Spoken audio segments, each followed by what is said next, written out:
আজি ABMCৰ কেন্দ্ৰীয় সমিতিৰ নিৰ্দেশ মৰ্মে গোটেই BTADৰ লগতে আমাৰ কোকৰাঝাৰ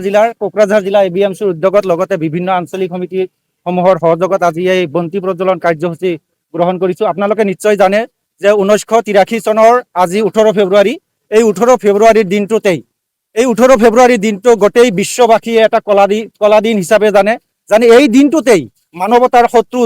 দানৱসকলে সংখ্যালঘু জনগণৰ ওপৰত যেনেদৰে আক্ৰমণ কৰি অসমৰ মৰিগাঁও জিলাৰ নেলি অঞ্চলত অতৰ্কিতভাৱে আক্ৰমণ কৰি 10,000তকৈ অধিক লোকক হত্যা কৰিছিল। চৰকাৰী হিচাপ মতে 3,000 আৰু বেচৰকাৰী হিচাপ মতে 10,000তকৈ অধিক লোকক হত্যা কৰিছিল। কিন্তু দুৰ্ভাগ্যজনক কথা যে বিশ্বৰ ইতিহাসত বোধহয় নজিৰ নাই যে 10,000তকৈ অধিক লোক হত্যাৰ বলি হোৱাৰ পিছতো আজিৰ দিনলৈকে এই হত্যাকাণ্ডৰ ন্যায় দিয়া নহ'ল। আজি আমি এই প্ৰতিবাদী কাৰ্যসূচীৰ জৰিয়তে দাবী জনাইছোঁ যে এই হত্যাকাণ্ডৰ যিসকল দোষী কালপিত তেখেতসকলক শাস্তি প্ৰদান কৰিব লাগে আৰু যিটো তিৱাৰী আয়োগৰ প্ৰতিবেদন, যি 600 পৃষ্ঠাজোৰা তিৱাৰী আয়োগৰ প্ৰতিবেদন, সেই প্ৰতিবেদন ৰাজহুৱা কৰিব লাগে। এয়াই আমাৰ দাবী। আজি আমি সদৌ BTC সংখ্যালঘু ছাত্ৰ সন্থা ABMCৰ তৰফৰ পৰা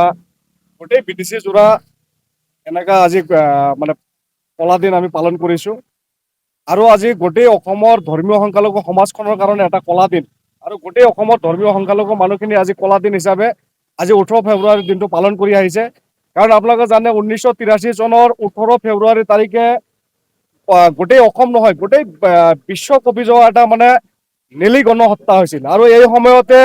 অসম আন্দোলনৰ নামত কিছুমান উগ্ৰ জাতীয়বাদী দল সংগঠনে ধৰ্মীয় সংখ্যালঘু মানুহখিনিক মছজিদৰ পৰা আৰম্ভ কৰি একেবাৰে 10-12খন গাঁৱৰ শিশু বৃদ্ধ মানে যিখিনি আমাৰ মানুহৰ ওপৰত আক্ৰমণ কৰি একে নৃশংসভাৱে হত্যা কৰিছিল। এই মানুহখিনিৰ মানে আত্মাৰ সদগতিৰ কাৰণে আমি সদৌ BTC সংখ্যালঘু ছাত্ৰ সন্থা ABMCয়ে গোটেই BTC জোৰা আজি বন্তি প্ৰজ্বলন কাৰ্যসূচী পালন কৰিছোঁ আৰু চৰকাৰক আহ্বান জনাইছোঁ এই নেলি গণহত্যাৰ জৰিয়তে যে ধৰ্মীয় সংখ্যালঘু মানুহখিনিক মানে নিঃশেষ কৰাৰ কাৰণে এটা পৰিকল্পনা যে মানে এই সময়ত কৰিছিল, কিন্তু আজিলৈকে 42 বছৰ অতিক্ৰম কৰাৰ পিছতো এই নেলি গণহত্যাৰ মানে যি হত্যাকাৰীসকল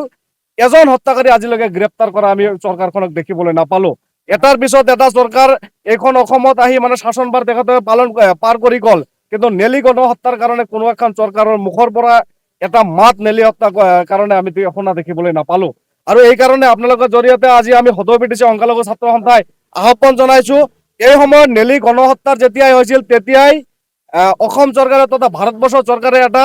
তিৱাৰী আয়োগ গঠন কৰিছিল আৰু তিৱাৰী আয়োগৰ যি প্ৰতিবেদন, এই প্ৰতিবেদনো হৈ থাকিলে এই প্ৰতিবেদন আজিলৈকে ৰাজহুৱা নকৰিল। আৰু আপোনালোকৰ জৰিয়তে আজি অসমৰ মুখ্যমন্ত্ৰীক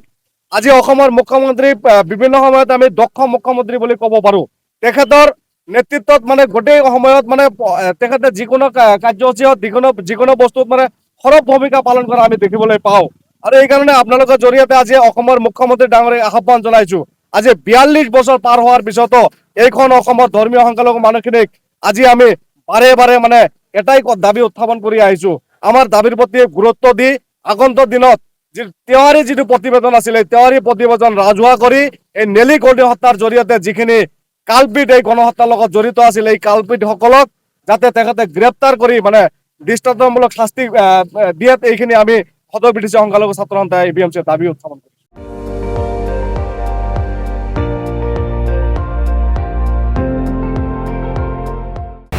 আপুনি চাই আছে ND24,